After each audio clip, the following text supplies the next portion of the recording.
Baik, Assalamualaikum warahmatullahi wabarakatuh. Eh, Bismillahirrahmanirrahim.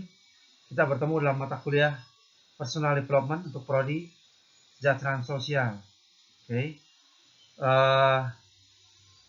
Tanpa terasa ini adalah pertemuan ke-9 dan submateri Teaching Plan.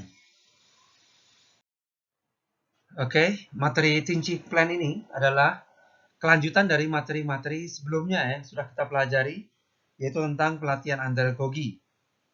Teaching Plan ini kurang lebih berada di ujung ya, yaitu yang merangkum segala materi-materi yang sudah dipaparkan sebelumnya. Walaupun nanti masih ada materi tambahan untuk melengkapi atau menyempurnakan teaching plan ini. Ya, kami berharap mahasiswa tidak puas dengan materi ini, tetap mencari materi-materi yang lain untuk melengkapi, menyempurnakan pemahaman tentang pelatihan andragogi ini ya. Namun demikian diharapkan video singkat ini bisa membantu pemahaman dasarnya. Teaching plan atau rencana pengajaran adalah suatu rencana penyampaian materi yang akan diberikan dalam proses pelatihan yang terdiri dari uraian atau deskripsi tentang proses atau prosedur penyajian suatu materi tertentu di dalam kelas yang didukung unsur-unsur tertentu. Jadi ini adalah rencana penyampaian materi. Ya, sebuah teaching plan yang baik tentu sesuai dengan prinsip appropriateness, yaitu kesesuaian isi atau tujuan pelatihan ya dengan kebutuhan pelatihan itu sendiri gitu ya. Jadi teaching plan adalah detail yang lebih bubuk ya dari sebuah rencana pelatihan yang besar yang memang ditujukan untuk tercapainya satu tujuan tertentu ya. Lalu kegunaannya tentu ada banyak ya agar materi dapat tersampaikan dengan sesuai waktunya, pengendalian waktu biar pas ya, biar tidak molor, kemudian membuat penyajian sistematis dan terarah ya, tidak ngalor ngidul ya, tidak kesana kemari tapi fokus pada sistematikanya. Kemudian menghindari sifat lupa ya, mungkin karena banyaknya materi yang disampaikan ataupun dinamika kelas yang luar biasa sehingga bisa saja beberapa materi lupa tersampaikan. Kemudian memudahkan proses evaluasi ya, kita bisa cek kembali mana yang sudah disampaikan, mana yang belum, mana yang sudah paham, mana yang belum, dan lain-lain. Kemudian sebagai acuan bagi fasilitator yang akan memfasilitasi. Ingat, bisa saja sebuah pelatihan dilakukan paralel ya. Pelatihan dengan topik X bisa dilakukan di seluruh Indonesia atau di seluruh kabupaten atau di seluruh sekolah di Indonesia. Sehingga fasilitator yang melakukannya pun berbeda-beda. Teaching plan yang baik akan memandu seluruh fasilitator yang akan melakukan itu dapat melakukannya sesuai dengan appropriateness tadi, gitu ya.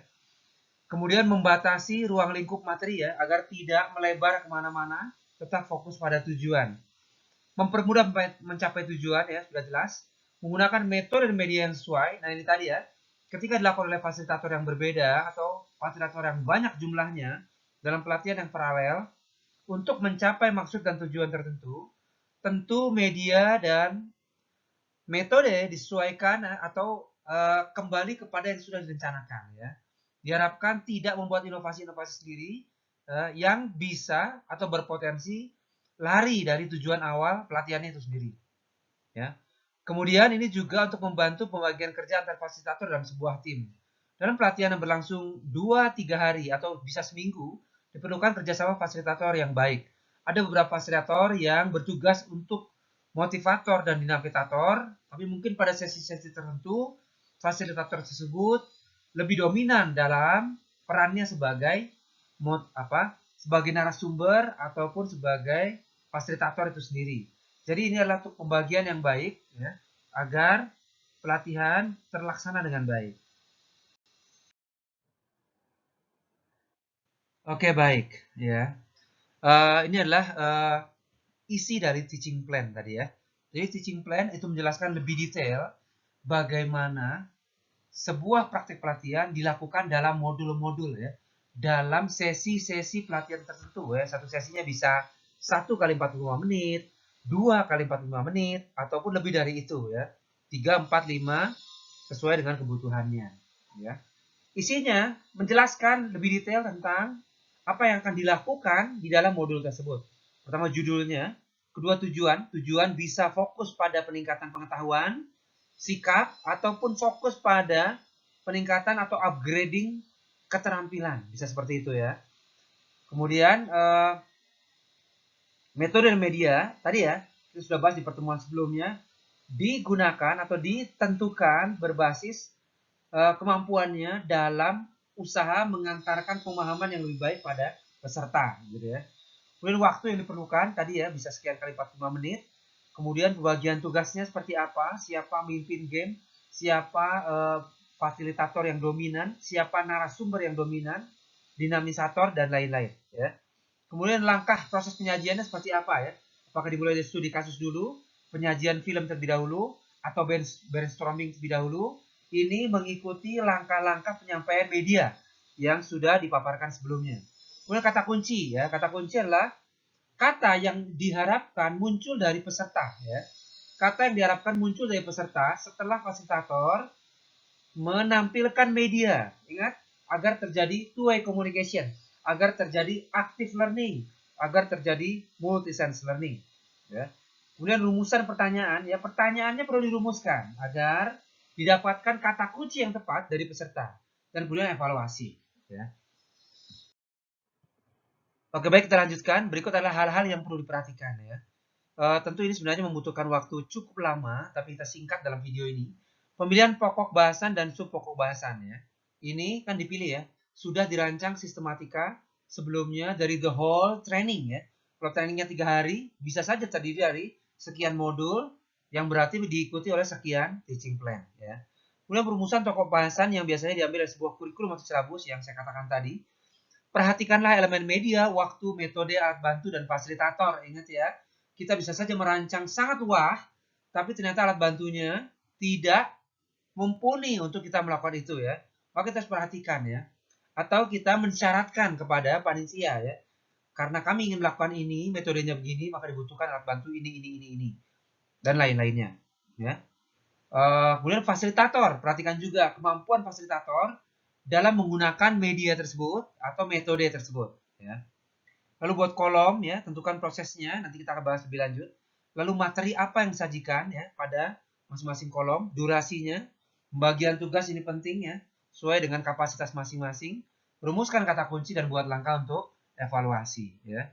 Evaluasi penting untuk memastikan bahwa ketika modul tersebut sudah tersajikan, apakah peserta sudah memahami atau belum, sikap-sikapnya sudah berubah atau belum, ataupun keterampilannya sudah meningkat atau belum ya. Ini sesuai dengan rem to fame kita. Baik, kita perhatikan alur proses pelatihan adalah input, proses, dan output. Di proses inilah modul-modul tersebut tersajikan ya. Yaitu kita memberikan atau mendelivery bahan-bahan pelatihan tersebut pada input, pada peserta yang mengikuti pelatihan kita. Input waktu itu kita sudah bahas ya. Dalamnya ada demografi peserta, ya, jumlah pesertanya, dan segala macamnya. Kemudian modul-modul ini di-delivery untuk memastikan bahwa output atau hasil yang ingin dicapai dari pelatihan tersebut bisa tercapai atau targetnya tercapai. Iya, ini kemudian adalah contoh jadwal pelatihannya ya, yang kebetulan contohnya dimulai dari subuh berjamaah ya, kemudian outdoor activity, makan pagi dan lain-lain ya. Ini contohnya bagaimana sebuah pelatihan yang dilakukan lebih dari 1 hari itu dibagi per jam pelajarannya 45 menit ya. Sehingga kemudian tinggal dirumuskan saja beberapa materi tertentu akan disampaikan dalam waktu berapa kali 45 menit ya. Yang kemudian mengkerucut menjadi satu modul. Iya, berikut dapat diperhatikan pada tabel. Inilah contoh bagaimana peletakan modul-modul ya pada jam-jam pelajaran dari jadwal pelatihan itu sendiri gitu ya. Disertai tujuan umumnya gitu ya. Sehingga modul 1 bisa misalnya 3 kali 45 menit, modul 2 bisa 2 kali 45 menit dan ditempatkan mulai jam 10.30, modul 3 setelah makan siang dan lain-lain gitu ya. Tentunya ini harus dirumuskan bersama oleh tim fasilitator bekerja sama dengan panitia ya, sesuai dengan appropriateness atau tujuan akhir dari dilaksanakannya pelatihan ini sesuai dengan kebutuhan yang diperlukan pada saat itu. Ya, misalnya bisa saja kebutuhannya peningkatan pengetahuan atau wawasan terkait dengan metode kerja yang baru bagi karyawan tertentu, ya, atau pelatihan peningkatan keterampilan untuk alat kerja baru dan lain-lain. Itu bisa. Atau bisa juga untuk peningkatan soft skill, ya, peningkatan etos kerja, peningkatan etos belajar, ya, peningkatan leadership, ya, team building, ya, itu bisa saja, ya. Jadi disusun bersama. Iya, kemudian, nah, teaching plan tersebut disiapkan, ya. Tadi modul 1 sudah ada tempatnya, maka modul tersebut tentu memiliki teaching plan-nya sendiri, ya. Maka inilah kemudian yang disiapkan. Pada 3 kali 45 menit pertama yang dimulai dari jam 8, akan apa saja langkahnya, media yang digunakan apa saja, metode yang digunakan apa saja, misalnya kombinasi antara ceramah dan tanya jawab, atau metode yang lain, kombinasi antara diskusi kelompok dan brainstorming. Silahkan dirancang masing-masing. Lalu pembagian tugasnya gimana? Mungkin pada pagi hari fasilitator A lebih banyak menjadi narasumber, ya, atau kemudian dibalik, misalnya pada siang hari fasilitator B lebih banyak pada dinamisator, ya, yang mendorong seluruh peserta aktif dalam menggunakan multi-sense learning-nya.